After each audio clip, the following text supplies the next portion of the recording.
তারা বড়া রাতে জোসনার আলোতে ভাবলাম লিখব তোমারি গান আল্লাহ, ভাবলাম লিখব তোমারি শান। রাত্রি গভীর হয়ে ফুরিয়ে গেল প্রভু, লেখা হলো না আল্লাহ তোমারি শান, লেখা হলো না প্রভু তোমারি গান। সাগরের জল যদি কালি হয়, গাছপালা দিয়ে যদি কলম বানায়, জুড়ে বলেন সুবহানাল্লাহ। সাগরের জল যদি কালি হয়, গাছপালা দিয়ে যদি কলম বানায়, আল্লাহ সব কালি শেষ হবে, কলম পড়িয়ে যাবেন, লেখা হবে না প্রভু তোমারি শান, শেষ হবে না আল্লাহ তোমার গুণগান। কথা বল ঠিক না? যেদিকে তাকায় আমার ক্ষুদ্র দৃষ্টি, বিরাজ করছে সেথায় তোমারি সৃষ্টি। কি বা প্রশংসা লিখব তোমার, তুমি সব কালে বিরাজমান। কত যে মহান আল্লাহ, কত যে মহান, কত যে মহান তুমি, কত যে মহান। সুবহানাল্লাহ। আল্লাহ পাক অনেক মহান একজন মালিক, বিচার দিবসের মালিক, জুড়ে বলেন ঠিক না? আল্লাহ কোরআনে বলছে মালিকি ইয়াউমিদ্দিন।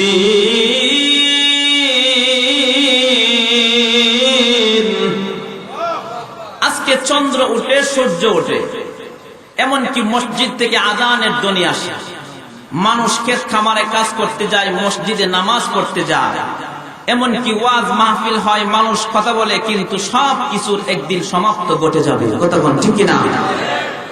এমনকি আজ নদী দিয়া নৌকা চলে, জাহাজ, এমনকি লঞ্চ, স্পিড বোট চলে, রাস্তা দিয়া গাড়ি চলে, এমনকি বাতাস আসতেছে, পাতা নড়তেছে, এক সময় সব সমাপ্ত ঘটে যাবে, এমনকি জমিন হয়ে যাবে তামার। একদিন নেতাও থাকবে না, এমপিও থাকবে না, ঘুষখোর আর সুদখোর থাকবে না। কথা বল ঠিক না? এমনকি বন্যামি থাকবে না, থাকবে শুধু একজন নেতা, তার নাম কি? এত আস্তে যদি আপনারা আল্লাহর নাম নেন, তাইলে কিন্তু আমি ফুটাইয়া যাবো। আপনারা মাঝে মাঝে মাহফিলে আসেন, আর আমরা প্রতিদিন এমনকি 2টা 3টা করা লাগে। এখন আজকে আসছেন, কিপটেমি করবেন? জোরে বলেন, আল্লাহকে ডাকতে গেলে কিপটেমি করবেন? করব না। তো সবকিছুর একদিন সমাপ্ত ঘটে যাবে, একটা সিংহাসন নিয়ে বসে যাবে, তিনি কে? আরো জোরে বলেন, তিনি কে? আল্লাহ। ওই দিন আল্লাহ সিংহাসন নিয়ে বসে যাবে, একটা দল থাকবে, মানুষের একটা দল থাকবে। আল্লাহ পাক নিজে কোরআনের ভিতরে ঘোষণা করেছে, ওই দিন আল্লাহ পাক নিজে ধমক দিয়া বলবে, কোথায় নেতা, কোথায় এমন কি বড় বড় পাহাড় পর্বত, কোথায় অমুক তুমুক, এমন কি কোথায় তোমরা? আল্লাহ পাক ওই দিন ঘোষণা করে বলবে, আজ রাজত্ব কার হাতে, তোমরা তাকায় দেখো, সবকিছুর ক্ষমতার মালিক কে? আল্লাহ পাক নিজে কোরআনে বলেন, মালিকি ইয়াউমিদ্দিন, আল্লাহ হচ্ছে বিচার দিবসের মালিক। সুবহানাল্লাহ বলেন। সমস্ত ক্ষমতার উৎস কে? যদি অনেকে আমরা বলি সমস্ত ক্ষমতার মালিক নাকি উৎস নাকি মানুষ, কি কোন মানুষ হইতে পারে? সমস্ত ক্ষমতার মালিক কে? মশা কামড় দিয়া প্রধানমন্ত্রীরও বাবুই ডাকা, জোরে বলেন ঠিক কিনা? এমনকি আমনগরের ডাকা, এমনকি আওয়ামী লীগের বিএমপি ছিল না, মশা কামড় দিল বলে বাপ ডাকে, জোরে বলেন ঠিক কিনা? করে বাপ রে বাপ, জোরে বলেন ঠিক কিনা? এই জন্য সমস্ত ক্ষমতার মালিক কে? আল্লাহ। এই জন্য আল্লাহর হুকুম মানতে হবে, আল্লাহর সামনে দাঁড়াতে হবে সত্যিকারের ঈমান নিয়ে, এমনকি পবিত্র ঈমান নিয়ে যেতে হবে, যেই ঈমানের ভিতরে তিল পরিমাণ শিরিক নাই। আজকে তো আমরা শিরিক নিয়ে কবরের দিকে রওনা করতেছি, গুনাহ নিয়ে কবরের দিকে রওনা করতেছি, কিন্তু আল্লাহর রাসূল সাহাবীদের সামনে ওয়াজ করতেছেন। সাহাবীরা, এক অত্যাচারী বাদশা ছিল, তো তিনি একটা রাস্তার মধ্যে একটা মূর্তি টানায় রেখেছিল। ওই রাস্তা দিয়ে কোনো মানুষ যদি যাইতো, ওই মূর্তির নামে কিছু দান না করলে ওই মানুষটাকে দুনিয়া থেকে বিদায় করে দেওয়া হতো। যেই মাত্র এই ওয়াজ করতেছেন, আল্লাহর রাসূল সাহাবীদেরকে বলতেছেন, সাহাবীরা, এই পথে দিয়ে একজন মুসলমান যাইতেছে। মুসলমান যখন রাস্তা দিয়ে যাইতেছেন, যাওয়ার পথে এক ব্যক্তি বলতেছেন, তুমি এই মূর্তির নামে কিছু দান করে যাও। আমার জীবন যেতে পারে, তবু আমি মূর্তির নামে কোনো কিছু দান করতে পারবো না।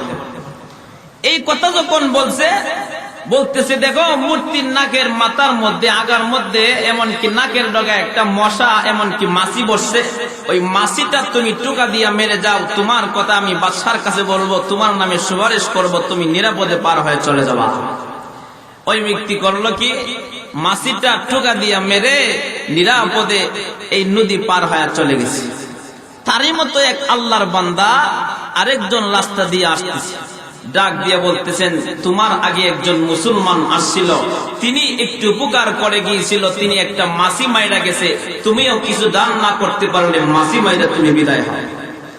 আল্লাহর বান্দা ডাক দিয়ে বলেন, আমি হইলাম মুসলমান, আমি হইলাম বিশ্ব নবীর উম্মত, আমি আল্লাহ পাককে রব মানি, অন্য কাউকে আমি রব মানতে পারবো না।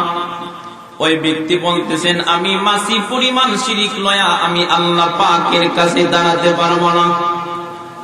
ওই ব্যক্তি বলতেছেন, না না, আমি মাসিও মারতে পারবো না, এমনকি টাকাও দান করতে পারবো না। এই ব্যক্তি যখন কোন কিছু দান করলো না, আল্লাহর রাসূল বলেন, ওই ব্যক্তিটাকে কতল করা হলো, তাকে রক্তের বন্যায় ভাসায়া দিল। আল্লাহর রাসূল বলেন, ওই যে মাছিটা মাইরা নিরাপদে পার হয়ে যাওয়ার কারণে আল্লাহর জাহান্নামের ভিতরে পড়ে গেল, দাখিল হয়ে গেল। আর মাছি না মাইরা রক্তের বন্যায় ভাসা তিল পরিমাণ শিরক না করে আল্লাহ পাককে রব মানার কারণে সে হাসতে হাসতে আল্লাহর জান্নাতের মেহমান হয়ে গেল। তো আমি আর আপনি মুসলমান, পবিত্র ঈমান নিয়ে আল্লাহর সামনে দাঁড়াতে হবে। কেন? আমার আপনার জীবনের হিসাব দেওয়া লাগবে। কতক্ষণ হিসাব দেওয়া লাগবে না? এই পৃথিবী একদিন ধ্বংস হয়ে যাবে, পৃথিবীর যত কিছু আছে সব ধ্বংস হয়ে যাবে। আল্লাহ কোরআনে বলছে, কুল্লু মান আলাইহা ফান ওয়া ইয়াবকা ওয়াজহু রাব্বিকা যুল জালালি ওয়াল ইকরাম। পৃথিবীতে যা কিছু আছে সব কিছু ধ্বংস হয়ে যাবে, এমনকি আসমান ও জমিনের ভিতরে যা কিছু আছে সব কিছু ধ্বংস হয়ে যাবে। একমাত্র বাকি থাকবেন তিনি কে? জোরে বলেন, জোরে বলেন, নারায়ে তাকবীর। আল কোরআনের আলো, নামাজের আলো, সবাই একসাথে করেন। কয়েকদিন আগে 30 সালে মাহফিল গেলাম, হাজার হাজার জনতা। তো যারা বিয়ে করছে ওরা একদম, আর যারা বিয়ে করে নাই ওরা হইলো আরেক দল। তো আজকে বোঝা গেল এটা করতেই হবে। তো যারা বিয়ে করছেন আপনারা সবাই রেডি হন আল্লাহকে ডাকার জন্য। পরীক্ষায় দিত না, কার আওয়াজটা বেশি, সুবহানাল্লাহ। পরীক্ষা নিলে যদি পাস করি, জান্নাত না জাহান্নাম? কথা বল, জান্নাত না জাহান্নাম? এখন দেখা যাবে পাস আর ফেলকে। যারা বিয়ে করছেন সাইলেন্ট, কোনো আওয়াজ নাই, একবারে আওয়াজ বন্ধ। যারা বিয়ে করা নাই যুবক ভাই সবাই বলো তো দেখি আমাদের মালিককে। আরেকবার বলেন, লিল্লাহি তাকবীর। এখন যারা বিয়ে করছো না ওরা চোখ। যদি যারা বিয়ে করছেন, এমনকি যারা বিয়ে করছো না এরা যদি যারা বিয়ে করছে, শাদী করছে, যদি ওরাও লাগে তোমরা দাও, তারা কিন্তু ওরা কিন্তু পাস করবে। এখন যারা বিয়ে করেন নাই ওরা সমস্যরে বলেন আমাদের মালিককে। যুবকরা পাস করলো, এটা তো এটার মানি হইল পিছনের মানুষ বয়ে রয়েছে, জুম্মায় বসে রয়েছে, আওয়াজ করে না। হুজুর তো বসাই, সামনে তো লোক আছে, আমরা নামাজ চলবো। এজন্য সবাই একসাথে বলেন লিল্লাহি তাকবীর, যদি বলেন আল্লাহু আকবার। আমরা একসাথে আল্লাহর একটু প্রশংসা করে জিকির করি, জোরে বলেন ঠিক কিনা? লা ইলাহা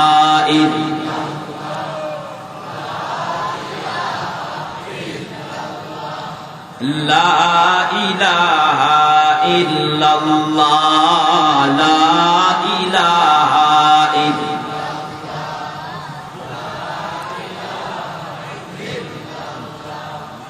লা ইলাহা ইল্লাল্লাহ, লা ইলাহা লা ইলাহা ইল্লাল্লাহ মুহাম্মাদুর রাসূলুল্লাহ। আমাকে বিষয় দেওয়া হয়েছে সূরা লাহাব সম্পর্কে আলোচনা করতাম, শুনবেন তো ইনশাআল্লাহ? জোরে বলেন শুনবেন তো? আমার একটা অভ্যাস হইল জোরে টিক না বেঠিক কইলে আওয়াজ না দিলে আমার ভিতর থেকে কথা বাইরে না। সবাই বলেন শুনবেন তো? জোরে বলেন শুনবেন তো?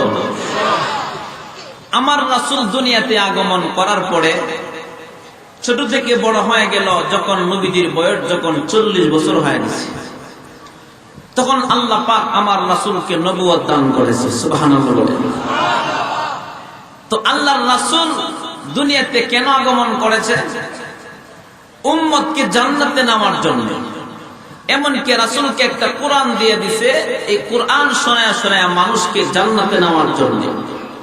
তো আল্লাহর রাসূল যখন নবুয়ত পায় গেল, একটা পাহাড়ের উপরে গিয়া রাসূল গিয়া উঠে। পাহাড়ের উপরে ওইটা, ওই সময় মক্কা নগর এটা ছিল অনেক ছোট। আল্লাহর রাসূল সাফা পাহাড়ের উপরে ওইটা বলতেছেন ইয়া সাবাহ।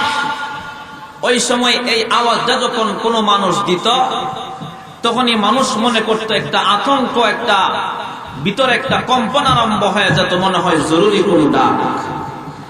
তখন তারপরে মক্কার সকল কাফের মুশরিক সবাই একত্রিত হয়ে বলতেছেন, যেই মানুষটা ডাকতেছেন তিনি তো একজন পবিত্র মানুষ, চলো গিয়া দেখি উনি কি বলতে চায়। যেই মাত্র চলে গেল, আল্লাহর রাসূল পাহাড়ের উপর থেকে বলতেছেন, এই তোমরা শোনো, আমি হইলাম পাহাড়ের উপরে আর তোমরা হইলা পাহাড়ের নিচে। তোমরা দেখো এক সাইড আর আমি দেখি দুনো সাইড। জোরে বলেন ঠিক কিনা? আমি দেখি দুনো সাইড আর তোমরা দেখো এক সাইড। আচ্ছা, যদি আমি তোমাদের কাছে বলি পাহাড়ের ওই পার থেকে একটা শত্রু বাহিনী তোমাদেরকে হামলা করার জন্য আসবে, তোমরা কি তা বিশ্বাস করবা? সমস্ত কাফের মহিলা এবং পুরুষ, ছোট বাচ্চা থেকে সবাই বৃদ্ধ পর্যন্ত এক বাক্যে বলতেছেন, যেই ব্যক্তি ছোট থেকে একটা তিল পরিমাণ মিথ্যা কথা বলে নাই, আজ কি তুমি মিথ্যা বলবা? সুবহানাল্লাহ। আমার পবিত্র নবী যখন এই ভাষণ যখন দিয়া দিল, তখন কাফেররা বলতেছেন, তোমাকে আমরা সেই ইচ্ছাই আমরা তোমাকে আল আমিন উপাধি দিলাম, তুমি হইলা বিশ্বাসী, তুমি যদি বলো আমরা অবশ্যই বিশ্বাস করব। সাথে সাথে আল্লাহর রাসূল বলতেছেন, তোমরা মূর্তি পূজা ছেড়ে দাও, এক আল্লাহর গোলামি করো। সুবহানাল্লাহ বলেন। আল্লাহর রাসূল বলেন, আল্লাহ ছাড়া কোনো মাবুদ নাই। জোরে বলেন, আল্লাহ ছাড়া কোনো মাবুদ আছে? জোরে বলেন, মাবুদ আছে? যেমন রাসূলের দরবারে এক মূর্তি নিয়ে এক কাফির গিয়ে আগমন করছে। তো মূর্তি নিয়ে কেন আগমন করছে? আল্লাহ রাসূলকে কয়, রাসূল আমি খাদি নিয়ে সবসময় মূর্তি লয়ে খালি রাস্তা দিয়ে হাঁটি, কারণ ওই আমার বিশ্বাস হইল এই মূর্তি আমারে বাঁচাইবে। কিন্তু এই কাফির করছে কি, একদিন প্রতিমধ্যে গাছের সাথে ধাক্কা লাগায়া খাড়া করে মূর্তিটাকে গেছে প্রস্রাব করতে। যেই মাত্র প্রস্রাব করতে গেল, আয়েশা দেখতেছেন মূর্তির শরীরটা ভিজা। এখন সে মনে করছে মনে কোন বরকতের বাণী, আঙ্গুল দিয়া একটু জিহ্বায় লাগায় দেখে টক টক লাগে। তো কুকুরের কিন্তু অভ্যাস হইল, এ মসজিদ আর মাদ্রাসা চিনে না, কথা কোন ঠিক নেই, উঁচা জায়গা বাইলে টেঙ্গাগি। জোরে বলেন ঠিক কিনা? যেই মাত্র সে মনে করতেছে বরকতি পানি দিব, এখানে হাতে দিয়ে নিয়ে দেখে টক টক লাগে। এখানে সামনে তাকায় দেখে মনে মনে কয়, এটা তো বরকতি পানি, তো টক লাগার কথা না। টক লাগে কে? সামনে তাকায় দেখে একটা কুকুরের নিচ দিয়া কোটার গোটা পানি পড়তেছে। তো আল্লাহ রাসূলের দরবারে গেছে, তুমি কেন আসছো? মূর্তির সাক্কা দিয়া বাঁধছে। কয়টারে বাঙানিয়া তুমি আমার দরবারে আসছো কেন? হুজুর আসছি কারণ আছে। তো কি? কয়টারে মনে করতাম খুদারে তো আসতে হুদা। তুমি কেন আসছো? সারা জীবন ভেডারে আমি সাথে নিয়ে চলতাম, মনে করতাম মূর্তি আমারে বাঁচাইব, কিন্তু আপনি যে আল্লাহকে রব মানেন তিনি ছাড়া বাঁচানোর মালিক কেউ নয়। আমি এক কোণে কালিমা পড়ে মুসলমান হতে চাই। তো আল্লাহ রাসূল বলতেছেন তোমরা মূর্তির পূজা করবা না, এমনকি গাছের পূজা তোমরা করবা না। এই ঘোষণা যখন দিল, সাথে সাথে নবীজির চাচার নাম হইল আবু লাহাব। জোরে বলেন তার নাম কি? আরো জোরে বলেন নাম কি? আবু লাহাব একটা হাতের মধ্যে পাথর নিছে, পাথর নিয়ে বলতেছেন তাব্বান লাকা আলি হাযা জামাআতানা, তুমি কি আমাগরে এই জন্য জমায়েত করেছো, ডাকছো? ধ্বংস হও তুমি। এখানে একটা শিক্ষণীয় বিষয়, সবাই হাত তোলেন, এখন গুরুত্বপূর্ণ কথা হবে। হাত তোলেন, নাড়াচাড়া দেন, আমার দিকে তাকান, হাত নামান। রাসূল কি বলছে? মূর্তির পূজা ছেড়ে দাও, গাছের পূজা করবা না, এমনকি তোমরা সূর্যের পূজা করবা না, এক আল্লাহর ইবাদত করো। তো রাসূলের চাচা হইল কাফের, হাতের মধ্যে কি নিছে? যদি বলেন কি নিছে? পাথর নিছে। পাথর নিয়ে বলতেছেন তাব্বান লাকা আলি হাযা জামাআতানা, তুমি কি এই জন্য আমাদেরকে জামায়াত করেছো? তো এখানে একটা বিষয় শিক্ষণীয় হলো, আল্লাহ পাক আমার রাসূলকে কত ভালোবাসে চিন্তা করেন। সুবহানাল্লাহ বলেন। আল্লাহ পাক সাথে সাথে কাফেরের দাঁত ভাঙা জবাব দিয়া বলতেছেন তাব্বাত ইয়াদা আবি লাহাবি ওয়া তাব, আবু লাহাব আমার বন্ধু ধ্বংস হবে না, তুই নিজেই ধ্বংস। সুবহানাল্লাহ বলেন। এর মানে বোঝা গেল আল্লাহ পাক সবচেয়ে আমার রাসূলকে বেশি ভালোবাসে। এখন কি আমাদের ভালোবাসতে হবে নি? এক কথা কোন, ভালোবাসতে হবে নি? আচ্ছা বলেন তো দেখি, প্রধানমন্ত্রী হচ্ছে মুসলমান, কথা কোন ঠিক কিনা? এমনকি প্রধানমন্ত্রী যিনি শেখ হাসিনা, তার বাবা হচ্ছেন মুজিবুর রহমান সাহেব, শহীদ হয়েছেন, আল্লাহ পাক তাকে জান্নাত দান করুন। জোরে বলেন আমিন। উনিও মুসলমান। জোরে বলেন তো দেখি, হাসরের ময়দানে নবীর সুপারিশ সারা জান্নাতে যাইতে পারবো? এই কথা কম, জান্নাতে যাইতে পারবে? কিন্তু আল্লাহ রাসূলকে ভালোবাসে কতটুকু, এমনকি প্রধানমন্ত্রী থেকে নিয়ে এই পর্যন্ত আমরা সবাই মুসলমান।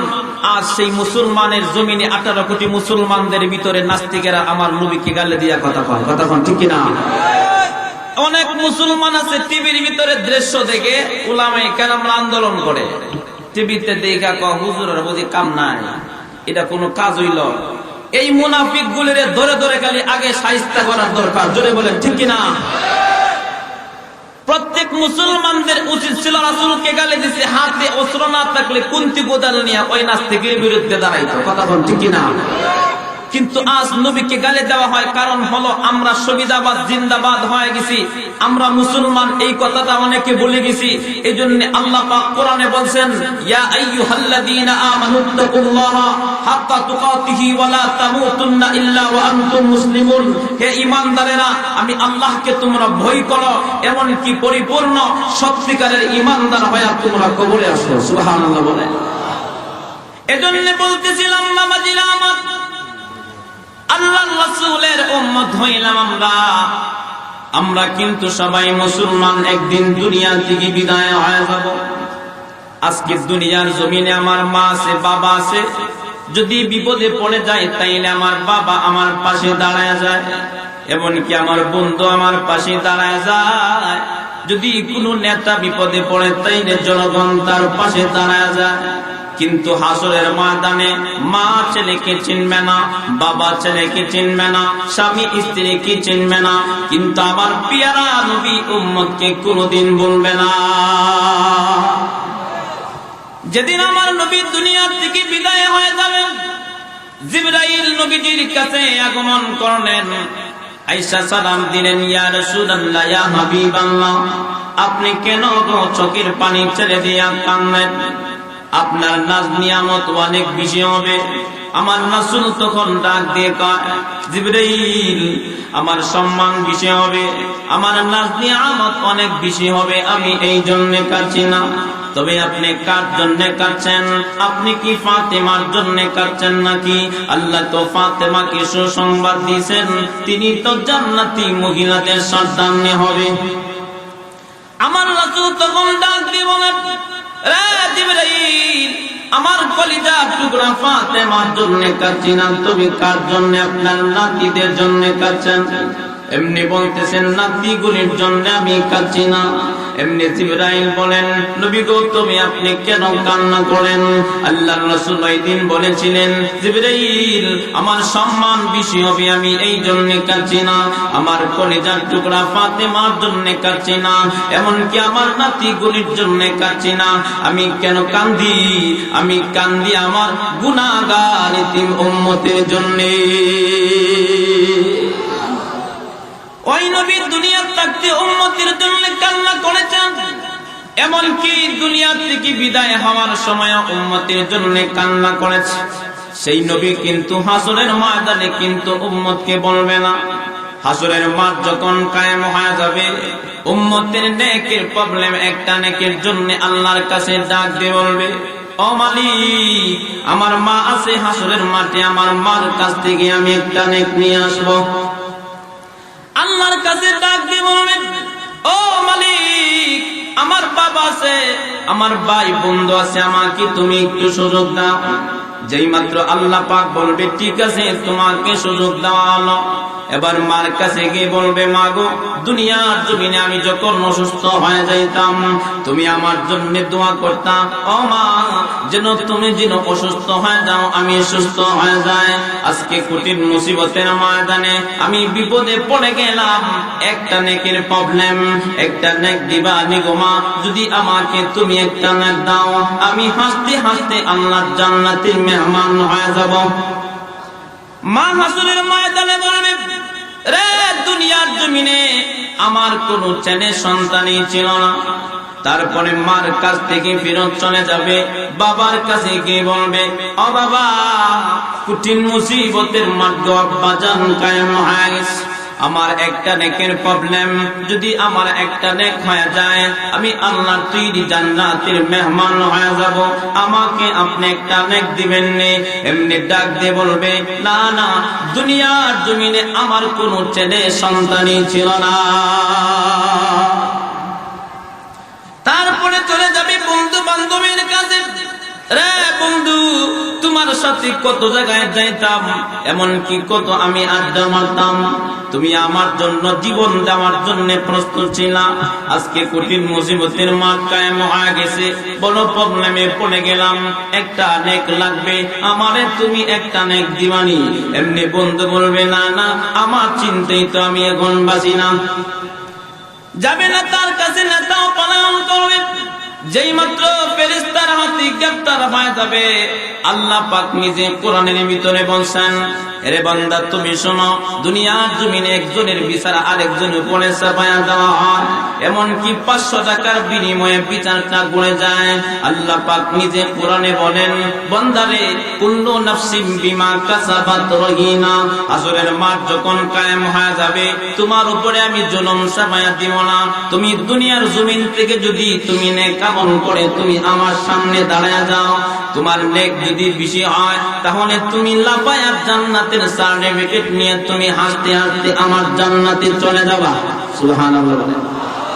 আল্লাহ পাক ডাক দিয়ে কই, বান্দা শোনো, আর যদি তুমি দুনিয়ার জমিনে তুমি গুনাহ করে বেশি থাকো, তাইলে তুমি যখন আমার সামনে দাঁড়ায় যাবা, তোমার গুনার কারণে কুল্লু নাফসিন বিমা কাসাবাত রহিনা, তোমার অন্যায়ের কারণে তুমি নিজেই গ্রেফতার হয়ে তুমি জাহান্নামের ভিতরে ঢুকে যাবা। যেই মাত্র একটা নেক বাবার কাছেও পাবে না, মার কাছেও পাবে না, এমনকি বন্ধু বান্ধবের কাছে পাবে না, এমনকি নেতার কাছেও পাবে না। শেষ পর্যন্ত যখন গ্রেফতার হয়ে যাবে গো, ফেরেশতারা যখন জাহান্নামের দিকে যখন টানতে আরম্ভ করবে, আল্লাহর রাসূলের কাছে, আমার আপনার নবীর কাছে ফেরেশতারা গিয়ে বলবে, নবী গো আপনার উম্মতকে জাহান্নামে নিয়ে যাওয়া হইতেছে। ডাক দিয়ে বলবে, কোথায় নিয়ে যাইতেছেন? বলবে আপনার উম্মতের একটা নেকের সমস্যা, তাই জাহান্নামে নিয়ে যাচ্ছে। আমার রাসূল গিয়া দাঁড়ায়া বলবে, ফেরেশতারা কোথায় নিয়ে যাও? এমনি ডাক দিয়ে বলবে, আপনার উম্মতকে জাহান্নামে নিয়ে যাইতেছি। কিন্তু আমার রাসূল বলবে, না না আমার সামনে আমার উম্মতের নেকগুলা মাপ দাও। যেই মাত্র নেক গুনাহ মাফ দেওয়া হবে, নবীজি তাকায় দেখবে গুনার পাল্লাটা বাড়ে হয়ে গেছে, ফাঁকা হয়ে গেছে।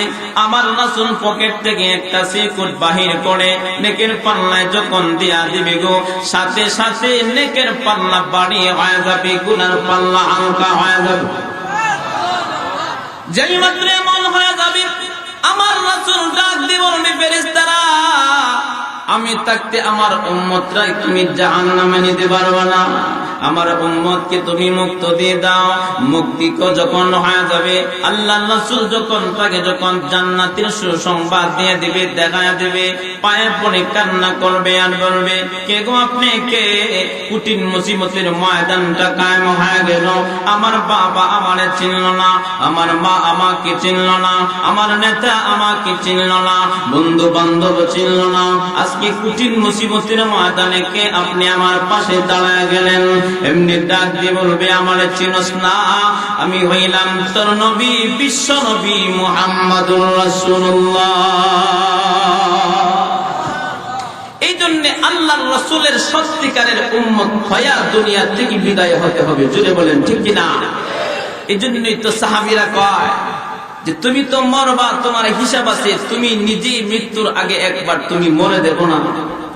এমনকি আল্লাহর রাসূল বলেন, তোমার তো হিসাব দেওয়া লাগবে আল্লাহর দরবারে দাঁড়ায়া, তুমি খাতা কলম নিয়ে তোমার জীবনের হিসাবটা একবার তুমি নিজে করে দেখো না। কোনদিন করছেন? কতক্ষণ কেউ করছেন কোনদিন? যে আমি জীবনে কত গুনাহ করেছি আর কতটা নেক করেছি। যদি কোনো ব্যক্তি এমন করে পৃথিবীতে জীবন চালায়, সেই ব্যক্তির মাধ্যমে কোনোদিন তিল পরিমাণ গুনাহ হতে পারে না। জেনে বলেন ঠিক কিনা? এই জন্য আল্লাহ তাআলার ভয় থাকতে হবে, আর কোরআন বেশি বেশি শুনতে হবে, কোরআন দিয়ে জীবন চালাতে হবে। রাজি আছি তো ইনশাআল্লাহ? সমাধান চাও যদি জীবনে মরণে, ফিরে যাও খুঁজে নাও চক্রা কোরআনে। সমাধান চাও যদি জীবনে মরণে, ফিরে যাও খুঁজে নাও চক্রা কোরআনে। কতক্ষণ ঠিক কিনা? এত চির অম্লান চির মুক্তির ডাক, এ যে মহাবাণী খোদারি কালামে পাক। এত চির অম্লান চির মুক্তির ডাক, এ যে মহাবাণী খোদারি কালামে পাক। এই দুনিয়া হায়ার সেই দুনিয়া বাই, এই দুনিয়া হায়ার সেই দুনিয়া, মুক্তি পাবো সবই দু জাহানে। সমাধান, সুবহানাল্লাহ। সমাধান চাও যদি জীবনে মরণে, ফিরে যাও খুঁজে নাও চক্রা কোরআনে। সমাধান চাও যদি জীবনে মরণে, ফিরে যাও খুঁজে নাও চক্রা কোরআনে। এ বাণী সকলের নয় শুধু মুমিনের, যারাই চলবে মেনে ফল পাবে কোরআনে। এ বাণী সকলের নয় শুধু মুমিনের, যারাই চলবে মেনে ফল পাবে কোরআনে। গড়ে বলা হকি বা রাষ্ট্রে বলো, গড়ে বলা হকি বা রাষ্ট্রে বলো, অশান্তি দূর করে শান্তি আনে। সমাধান, সমাধান চাও যদি জীবনে মরণে, ফিরে যাও খুঁজে নাও চক্রা কোরআনে। সমাধান চাও যদি জীবনে মরণে, ফিরে যাও খুঁজে নাও চক্রা কোরআনে। জুড়ে বলেন আল্লাহু আকবার। আমাদেরকে আল্লাহ এমন একটা কোরআন দিয়েছে, সেই কোরআনটা কাফেররাও শোনার জন্য পাগল। সুবহানাল্লাহ বলে, জুড়ে বলেন ঠিক কিনা? কারণ এই কোরআন ছোট একটা কোরআন, কিন্তু তার দাম অনেক। যদি কোনো ব্যক্তি এই কোরআনটাকে কেউ ধরে, আল্লাহ তাআলা তাকে জান্নাতি বানায় দেয়। কথা বলেন ঠিক কিনা? যেমন হযরত উমর, আপনারা সবাই জানেন, আবু জাহেল অর্ডার দিল, কে আব্দুল্লাহর বেটা মুহাম্মদের মাথা কাইটা আনতে হবে। হযরত উমর তরবারি নিয়ে দাঁড়ায় গেছে। নাউজুবিল্লাহ বলবেন না? আমার বলে দিতে হয়। জোরে বলেন নাউজুবিল্লাহ। কোন জায়গায় সুবহানাল্লাহ আর নাউজুবিল্লাহ কোন লাগে, এটাও অনেক মুসলমান জানে না। কথা কোন ঠিক কিনা? জানতে হবে সব। জোরে বলেন ঠিক না ভাই? ঠিক। তো আব্দুল্লাহর বেটা মুহাম্মদের মাথা কাইতে কে আনতে পারবা? হযরত উমর তরবারি হাতে নিয়ে দাঁড়ায় গেছে। যেই মাত্র দাঁড়ায় গেল, রাস্তা দিয়ে হাঁটতেছে, হাঁটার সময় হঠাৎ করে নাঈম ইবনে আব্দুল্লাহ একজন সাহাবী ওনার লগে সাক্ষাৎ হয়েছে। তুমি কোথায় যাচ্ছ? তুমি কি শোনো নাই আবু জাহেল ওয়ার্ডার দিল, ঘোষণা দিল, যদি আব্দুল্লাহর বেটা মুহাম্মদের মাথা কাইটা কেউ আনতে পারে তাহলে নাকি 100 লাল উট উপহার দেওয়া হবে। নাঈম ইবনে আব্দুল্লাহ বলতেছেন, তাইলে তুমি কোথায় যাও? আমি যাইতেছি মুহাম্মদের মাথা কাইটা আনতে। নাঈম ইবনে আব্দুল্লাহ রাদিয়াল্লাহু আনহু তিনি বলতেছেন, তুমি কি শুনেছো তোমার বোন ফাতেমা এমন কি তোমার বোনের স্বামী তারা দুজনই কালিমা পড়ে মুসলমান হয়ে গেছে? আর জোরে বলেন সুবহানাল্লাহ। হযরত ওমর রাদিয়াল্লাহু আনহু কয়, তাই নাকি? আমি কি মিথ্যা কথা বলছি নাকি? বাস্তব। হযরত ওমর নবীজির দিকে রওনা না করে এখন রাস্তা বেক করে তার বোনের বাড়ির দিকে রওনা হয়েছে। তো একটা জিনিস বাবাজিরা আমার, যুবক ভাইরা লক্ষ্য করবেন, পুরা দিয়ে কিন্তু দোকান আছে, গান ঢুকায়, গান ছাড়ে কত গান, কিন্তু দেখবেন কাস্টমার কিন্তু দোকানওয়ালার অভাব নেই। কথা বলেন ঠিক কিনা? তার মানে গান বলে আনে কিন্তু মজা লাগে না, কিন্তু কোরআন শুনতে মজাই লাগে। তো হযরত ওমর রাস্তা বেক করে তার বোনের বাড়ির দরজার সামনে গিয়ে দাঁড়াইছে।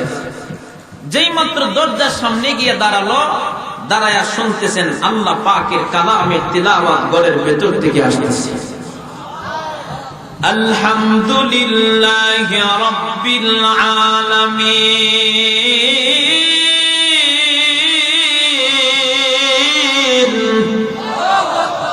আমি জান দিয়া আয়াত পড়েছি আর আপনারা এত আস্তে যে আল্লাহু আকবার বললেন, এটা কি সমান সমান হইছে? এটা কি ইনসাফের ভিতরে আমরা পড়ছি? আপনাদের কি বিবেক নাই? কথা বলেন, বিবেক নাই? তো আস্তে আল্লাহু আকবার কোন কারণ? আমি একবার বলছি, মুসলমানদের আল্লাহু আকবারের ধ্বনি শুনলে কাফেররা রাম রাম বলে পালায়, সুবহানাল্লাহ বলেন। আল্লাহু আকবারের ধ্বনি কোন না কা? মাজারে গেলে দি বাপ রে বাপ, গানের মঞ্চে গেলে তালে ঠেলা মানুষ ঘুমাইতে পারে না। কথা বলেন ঠিক কিনা? আর টিকিট কাটা হইলে আউটের ঠেলা জনগণের ঘুম নাই, বিদেন থেকে টানা পড়তো এর মুখ। কথা বলেন ঠিক কিনা? আর জোরে বলেন ঠিক কিনা? যে আউট যে কইতাছে, তালি যে মারতেছে, বিরেন্তির ঘুম, বুড়া বুড়া অনেক মহিলা মানুষ আছে, ও টানা পড়তে পারে না। জোরে বলেন ঠিক কিনা? টানা পড়তে বদ্ধ হওয়ার কথা আর কি, ইটা ভালো লাগে। এজন্য আয়াত পড়লে জোরে আল্লাহু আকবার পড়ে। যেমন আল্লাহ পাকের কালাম হযরত উমরের বোনের ঘর থেকে আসতেছে। আলহামদুলিল্লাহি রাব্বিল আলামিন।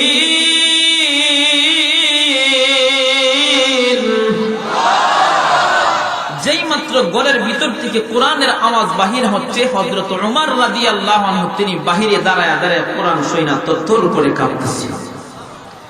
যেই মাত্র হযরত ওমর দাঁড়ায় আছেন আর তিনি সহ্য করতে পারে না গো, তিনি সাথে সাথে তরবারি দিয়ে দরজার মধ্যে আঘাত করে বলেন, ঘরের ভিতরে কে?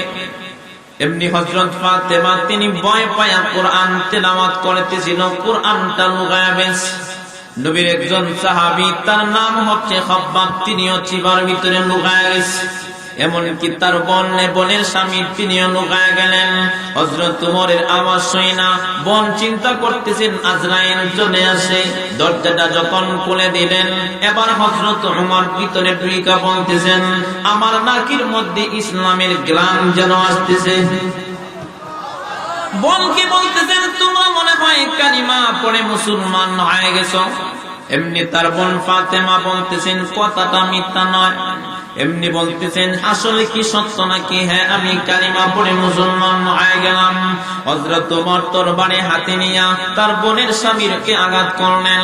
এবার তার বোনের স্বামীকে আঘাত করলেন, তার বোন গেছে ফিরাইবার জন্য। হযরত ওমর তার বোনকে আঘাত করলেন, রক্ত বাহির হচ্ছে, কিন্তু বোন কান্না করে আর ডাক দিয়ে বলেন, আরে ভাই তুমি কিন্তু খাত্তাবের ছেলে, আমিও কিন্তু খাত্তাবের কন্যা। তুমি আমাকে তরবারির নিচে রাখা তুমি আমাকে টুকরো টুকরো করতে পারবা, কিন্তু আমি তিল পরিমাণ ইসলাম থেকে আমি সরবনা। এই ঘোষণা যখন দিলেন হযরত উমরের কলিজার মধ্যে কি জানি একটা দাগ কেটে গেল। হযরত উমর বলতেছেন, তোমরা কি জানি তেলাওয়াত করতেছি না? আল্লাহর রাসূলের সাহাবী হযরত উমর যখন এই ঘোষণা দিলেন, বলতেছেন আমরা আল্লাহ পাকের কালাম তেলাওয়াত করতেছিলাম। এমনি উমর রাদিয়াল্লাহু আনহু বলতেছেন, আমাকে কি একটু দেওয়া যাবে নাকি? না, তুমি তো অপবিত্র, তোমাকে কোরআনটা দেওয়া যাবে না। হযরত উমরকে বললেন, তুমি গোসল করে আসো। আল্লাহর নবীর সাহাবী উমর গেলেন গোসল করার জন্য। এবার তিনি পবিত্র হয়ে আসলেন। আল্লাহ পাকের কালাম যখন হাতে নিলেন, তরতর করে কাঁপতেছেন। এক মুহূর্তে কোরআন পড়তে আরম্ভ করলেন। আল্লাহ তো কোরআনের ভিতরে বলছেন, আল্লাযীনা ইউকিমুনাস সালাতা ওয়া মিম্মা রাযাকনাহুম ইউনফিকুন। আল্লাহ পাক বলতেছেন, ইন্নামাল মুমিনুনা আল্লাযীনা ইযা যুকিরাল্লাহু ওয়াজিলাত কুলুবুহুম ওয়া ইযা তুলিয়াত আলাইহিম আয়াতুহু যাদাতুহুম ঈমানাও ওয়া আলা রাব্বিহিম ইয়াতাওয়াক্কালুন। আল্লাহ বলছেন, মুমিন যখন কোরআন তেলাওয়াত করে, মুমিনের ঈমানের পাওয়ার বাড়তে থাকে, এমনকি কাফেরের কুফরি জ্বলতে থাকে। হযরত উমর যখন কোরআন পড়তেছেন, এক মুহূর্তে ডাক দিয়ে বলেন, রে বোন, আর দেরি করতে চায় না, আমাকে পেয়ারা নবীর দরবারে নিয়ে যাও। তার বোন এমনকি হযরত খাব্বাব রাদিয়াল্লাহু আনহু সবাই মিলে হযরত উমরকে যখন নবীজির দরবারে নিয়ে গেলেন, আল্লাহর রাসূল ডাক দিয়ে কয়, রে উমর, তুমি কেন আসলা? এমনি বলতেছেন, আমি আসছি আপনার কাছে আসলাম, আপনাকে আসছিলাম মাথা কাটার জন্য, কিন্তু আমি এখন আসছি আপনার কাছে আমি ইসলাম গ্রহণ করার জন্য। আল্লাহর রাসূলকে বলেন, আমি আর দেরি করতে চাই না, আমাকে এক্ষুনি আপনি কালিমা পড়ায়া মুসলমান বানায়া দেন। তো কালিমা পড়ার বরকতে তার দামটা কত হইছে? আমার রাসূল যখন আল্লাহর কাছে চলে গেলেন মেরাজের রাত্রিতে, আল্লাহর রাসূল জান্নাতও দেখলেন, জাহান্নামও দেখলেন। এক মুহূর্তে জান্নাত যখন ঘুরে ঘুরে দেখতেছেন, একটা বালাখানা জান্নাতের ভিতরে দেখতে পাইলেন। আমার নবী ডাক দিয়ে বলেন, জিবরাইল, এই জান্নাতের ভিতরে বালাখানাটা আল্লাহ কার জন্য বানাইছে? এমনি জিবরাইল বলতেছেন, একজন যুবকের জন্য। আমার রাসূল বলেন, আমিও তো যুবক, আমার জন্য বানাইছি। এমনি জিবরাইল বলেন, না, একজন কুরাইশির জন্য। আমার রাসূল বলেন, আমিও তো কুরাইশি, আমার জন্য নাকি? না, আপনার জন্য না। এমনি বলতেছেন, তাহলে তুমি নাম বলো না কেন? এমনি আল্লাহর রাসূলকে তখন জিবরাইল বলেন, নবী গো, জান্নাতের ভিতরে বালাখানাটা বানাইছে আপনার প্রিয় সাহাবী হযরত উমরের জন্য। হযরত উমর কাফেরদের সর্দার ছিল, কিন্তু কুরআনের কারণে তার মাকাম আল্লাহ পাক এত উচ্চ মানে উঠাইয়া দিছে। আল্লাহর রাসূল বলেন, যদি আমার পরে আল্লাহ পাক নবী পাঠাইতো, হযরত উমরকে সেই দায়িত্বটা দিত। সুবহানাল্লাহ বলেন। এই জন্য কুরআন দরবানা ছাড়বো, জোরে বলেন, দরবানা ছাড়বো। তাহলে যদি কুরআন রক্ষার জন্য যদি কোনদিন ডাক আসে যে মুসলমানদের কুরআনের উপরে আঘাত আসছে, কুরআনের ইজ্জত টিকিয়ে রাখার জন্য মুসলমানেরা চলে আসো ঢাকার ময়দানে, ইস্তেমার ময়দানে জিহাদ করতে হবে কাফেরদের বিরুদ্ধে। কে কে করার জন্য প্রস্তুত? আল্লাহকে হাত তুলে দেখা। আল্লাহ পাক আমাদেরকে তৌফিক দান করুন, জোরে বলেন আমিন। এই জন্য কোরআন শিখবো, কোরআন দিয়া জীবন চালাবো, রাজি তো ইনশাআল্লাহ? আর কোরআন দিয়া জীবন চালাইলে দুনিয়াতে শান্তি, আখিরাতেও শান্তি। দেখেন আজকে ইয়াবা, এমনকি গাঁজা, পেন্সি, এটা কমে না বাড়ে? জোরে বলেন, কমে না বাড়ে? আমার মতে অনেকে কই কমতেছে, কিন্তু বাড়তেছে আমরা বেশি দেখি। কেন কমে? কিছুটা কমে, কিন্তু যদি কোরআনের বই একজনের ভিতরে ঢুকে যায়, দেখবেন অটোমেটিক সে সব ছেড়ে দেয়। কথা বলেন ঠিক কিনা? যদি কোরআন দিয়ে আমরা এলাকা পরিচালনা করতাম, তাইলে সুদও থাকলো না, ইয়াবাও থাকলো না, গাঁজাও থাকলো না। তার প্রমাণ হইল, আল্লাহর রাসূল যখন দুনিয়াতে আগমন করেছিলেন, তখন এর যুগটার নাম ছিল বর্বর যুগ, এমনকি অন্ধকার যুগ। জুড়ে বলেন ঠিক কিনা? যেই মাত্র দুনিয়াতে আগমন করেছে, ওই সময় কাফেররা এমন অন্যায় করতো, কানায় কাবার ভিতরে 360টা মূর্তি ঢুকেছে। জোরে বলেন কয়টা? আরো জোরে বলেন কয়টা? 360টা মূর্তি ঢুকাইয়া কাপড় ছাড়া উলঙ্গ হইয়া গিয়া এই মূর্তির পূজা করে। এই অবস্থায় যখন হয়ে গেল, আল্লাহ পাক রাসূলকে পাঠাইছে, রাসূলকে কোরআন দিয়ে দিছে। আরবের লোকেরা যখন কাবা এই মূর্তি যখন তওয়াফ করার জন্য যখন আসে, তখনই আবু লাহাব এমনকি উম্মে জামিল নবীজির শাশি কাফেরদের কানের কাছে গিয়া কয়, আমার বাতিজা এমনকি আমার বিয়াই মানে নবীজি নবুয়ত পাওয়ার আগে আবু লাহাবের 2 ছেলের কাছে নবীর 2 কন্যাকে বিবাহ দিয়ে দিয়েছেন।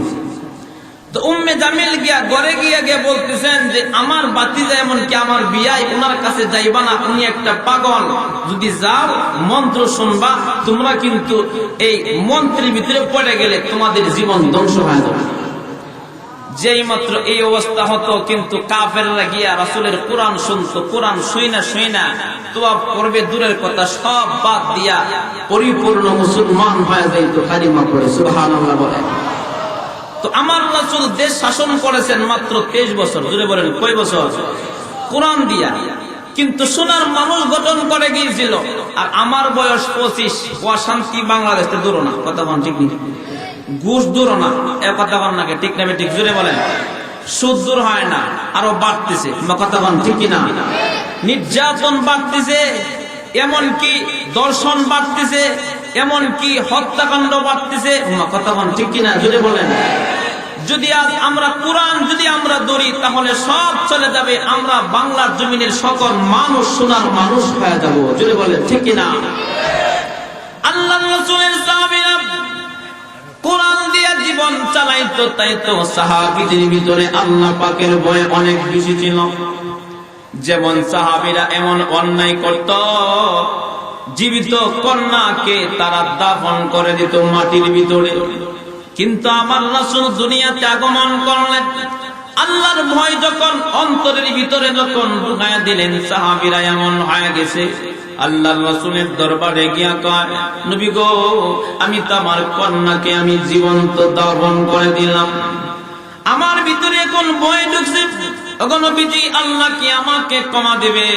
আল্লাহর রাসূল তখন ডাক দিয়ে কয়, সাহাবী শুনো, তুমি তখন ছিলা কাফের, কিন্তু তুমি এখন কোরআন শুইনা কালিমা পড়েছো, আল্লাহর জান্নাতের টিকেট তুমি পায়া গেলা।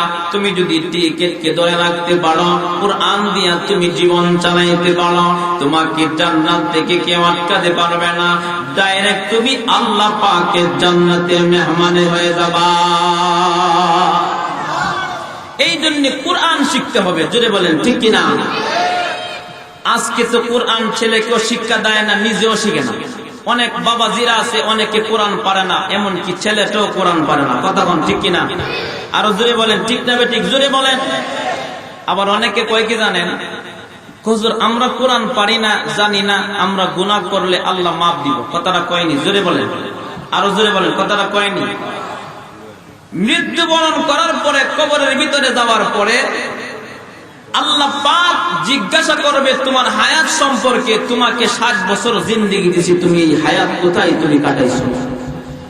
এমনকি জিজ্ঞাসা করা হবে, 3টা প্রশ্ন করা হবে, তোমার রবকে, এমনকি ধর্ম সম্পর্কে, দিন সম্পর্কে জিজ্ঞাসা করা হবে, এমনকি জিজ্ঞাসা করা হবে নবী সম্পর্কে, যদি আমি ইসলাম ধর্ম মেনে থাকি, এমনকি যদি নবীর কাজ করে থাকি, যদি আল্লাহকে রব মেনে থাকি, তাহলে অবশ্যই অটোমেটিক জবান দিয়ে বাহির হবে, আমার রব হচ্ছে আল্লাহ, আমার নবী হচ্ছে মুহাম্মাদুর রাসূলুল্লাহ, আমার ধর্ম হচ্ছে দ্বীনুল ইসলাম। যদি বলেন ঠিক কিনা?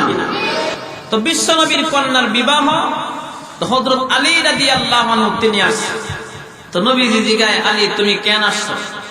নবী কেন যে আসছি সেটা তো কইতে পারি না। সুবহানাল্লাহ বলেন। তো তুমি কিছু বলবা?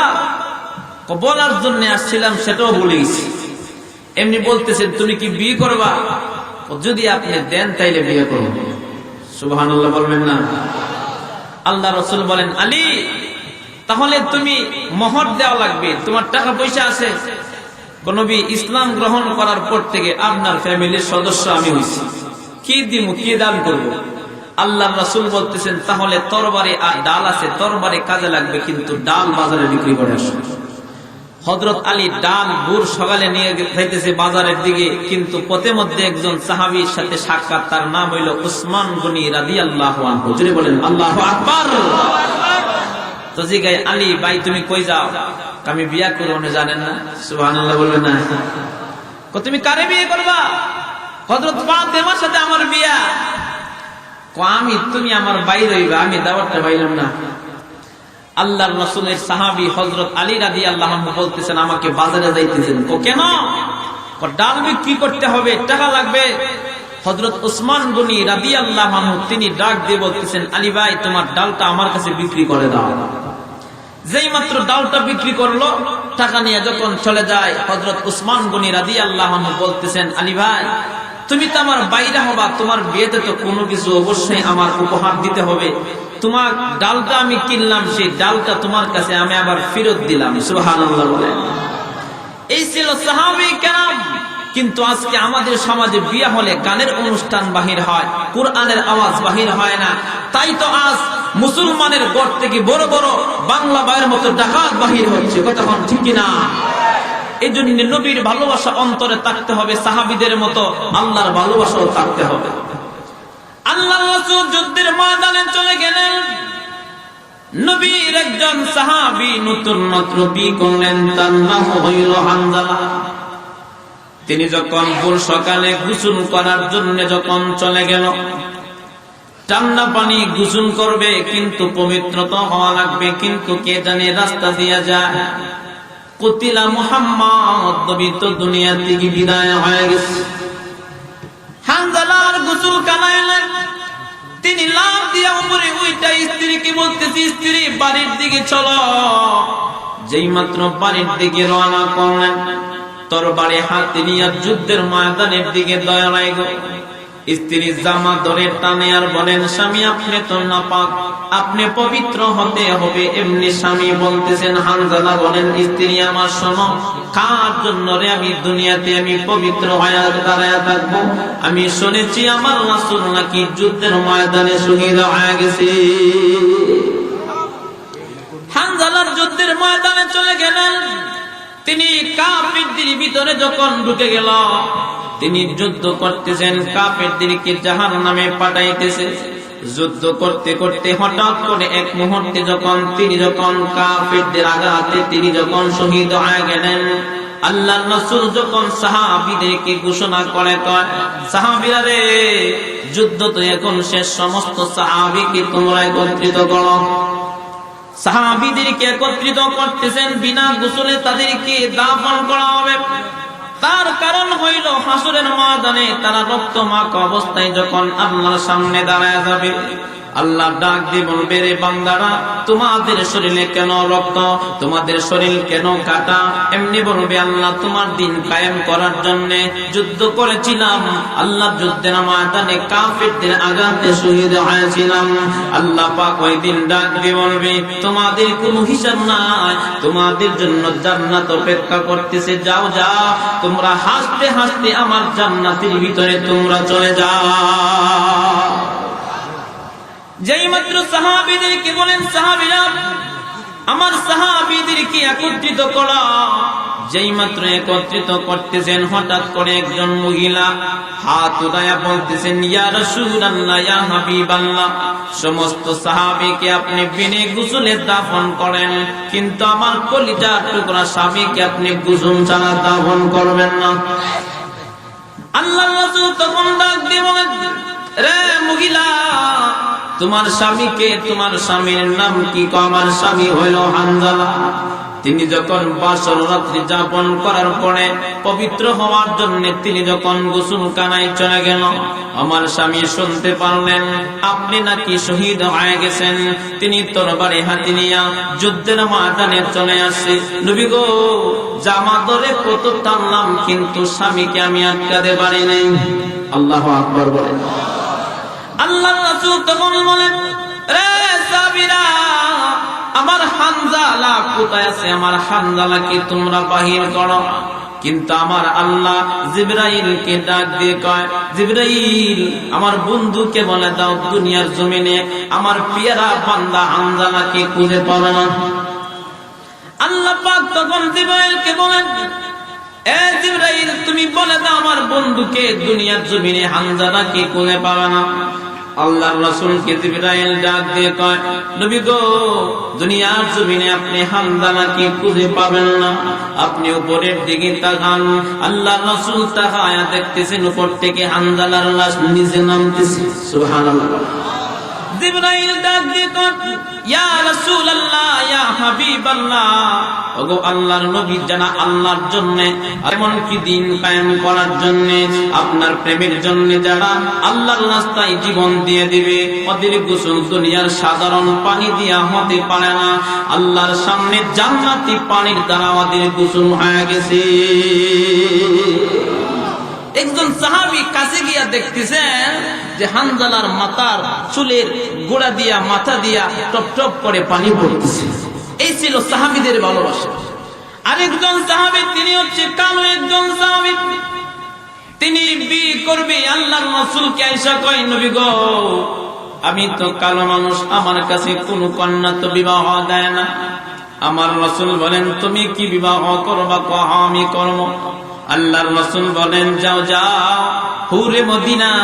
আমার নবী আমার সাহাবী কে বলতেছেন, আল্লাহর নবীর সাহাবী কে বলতেছেন, আমার একজন সাহাবী আছে, তার একটা কন্যা আছে, আমার পক্ষ থেকে তুমি প্রস্তাব নিয়ে যাও, আমি তোমারে পাঠাইছি।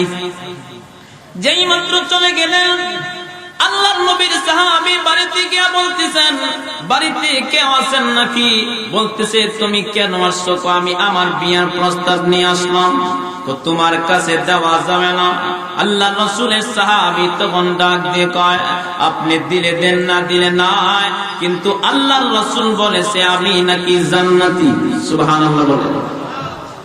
যেই মাত্র ঘোষণা দিলেন, সাহাবী বলে চলে গেল। এবার কন্যাটা ডাক দিয়ে বলেন, আব্বা জান, আপনি সেই সাহাবীকে ফেরত দিয়ে দিলেন, আপনি কি জানেন ছেলেটা কিন্তু জান্নাতি, আমি তার বিয়ার মধ্যে রাজি আছি। আল্লাহু আকবার। এই ঘটনাটা শেষ করব ইনশাআল্লাহ। এখন একটা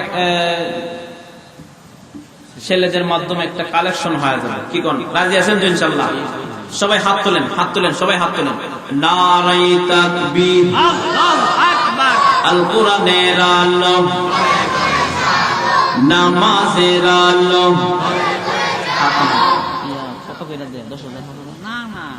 আচ্ছা বলেন তো দেখি, আল্লাহ পাকের কোরআনের ভিতরে কয়খান সূরা আছে?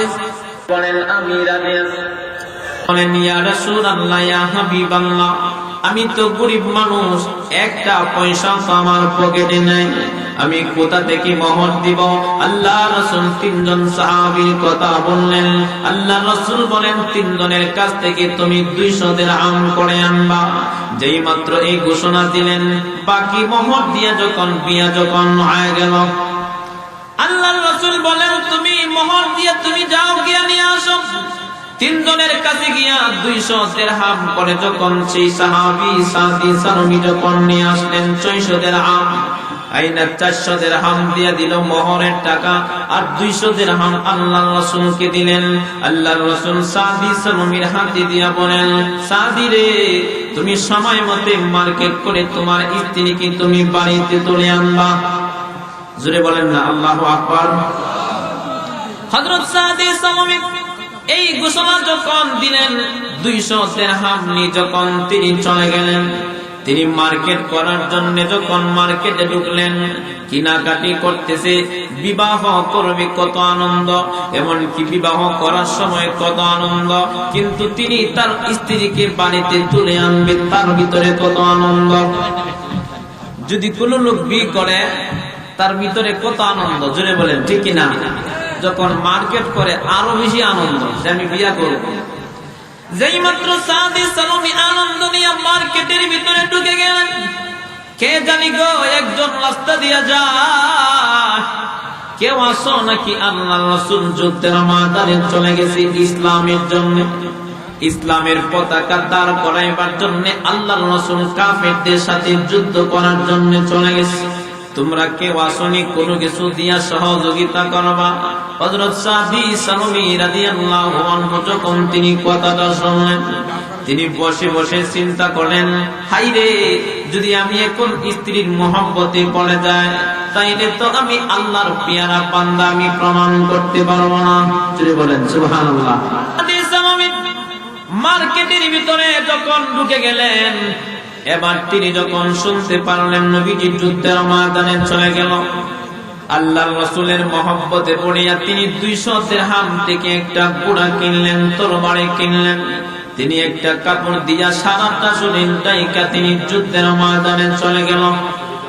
যেই মাত্র যুদ্ধের ময়দানে চলে গেলেন, যুদ্ধ করতেছেন, আল্লাহর রাসূল সাহাবীদেরকে ডাক দিয়ে কয়, সাহাবীরা, লোকটা সারাটা শরীর কাপড় দিয়া ঢাকা যুদ্ধের ময়দানে আসে, তারে চেনা যায় না তিনি কে।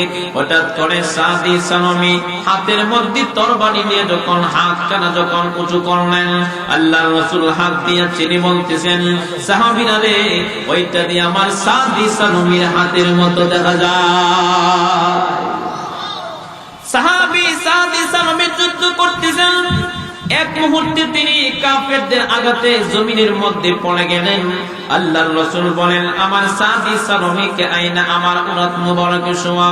যেই মাত্র নবীজির উরাত মুবারকে যখন শোয়াইলেন, রক্তমাখা অবস্থায় সাদি সানমি রাদিয়াল্লাহু আনহুকে বলেন, সাদি রে, তুমি কেন সারাটা শরীর তুমি ঢাকা যুদ্ধের ময়দানে আসলা?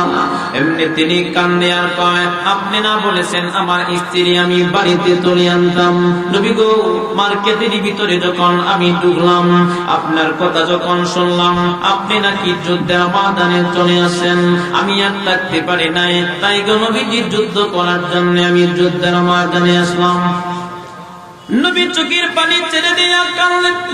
সাদি সানবীর চেহারায় যখন নবীজির চোখ মুবারক থেকে এক ফোঁটা পানি যখন পড়ে গেলেন, এমনি সাহাবী ডাক দিয়ে কয়, নবী গো, আপনি কেন কাঁদেন? আমি কি আল্লাহর তৈরি জান্নাত পাবো না?